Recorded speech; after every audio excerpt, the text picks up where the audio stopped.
The fiscal cliff looming at the conclusion of this month. The leader of America's most powerful union has a better idea. There's Mr. Trumka. Yeah, Brian. Richard Trumka's plan, hike taxes now and worry about other stuff like spending cuts later. Is that the best America can do? Stuart Varney is here. That's exactly what Richard Trumka recommended. He was the first top-level guy to visit the president in the White House right after his re-election. He comes outside and he says, tax the rich, so propose and promise spending cuts way down the road and ignore the debt. And you know, that's exactly the kind of deal that is shaping up right now. The Republicans have accepted tax the rich. It's going to happen.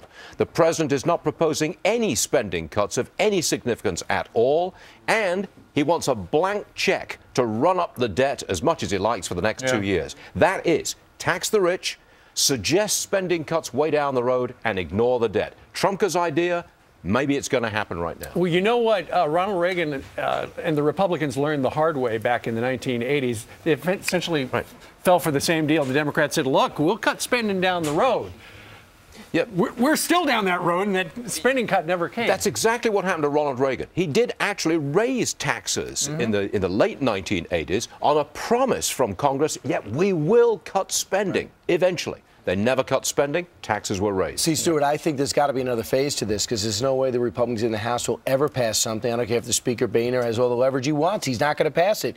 The $1 million threshold, perhaps, but now without specific spending cuts. Yeah, well, we know about the Social Security where they did seem to agree on this cost of living ratio. So here's the question. Should we go over the cliff? Because we really want some spending cuts and we really want to, we don't want tax increases. So go over the cliff, go over the cliff as opposed to taking a lousy deal. I think that's the question we're all facing at the moment, because it is a lousy deal as being laid out at the moment. But you know what? The cliff, while it is looming, Tim Geithner, who is the Secretary of Treasury, could actually sign a paper saying we're not going to hike, 1st of January, when the tax rates are supposed to go back to the Clinton era stages.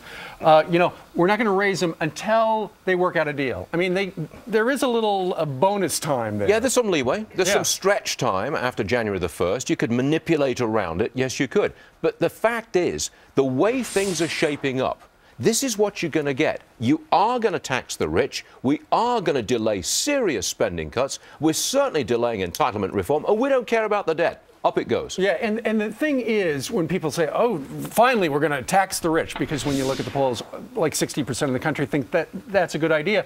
But even if you were to tax the rich, as the president wants and the Democrats want, it's going to run the government for 10 days. Then what? If the president gets his way, and you raise taxes on people making, say, more than $400,000 a year. If you do that, you bring in maybe $70 billion in the first year.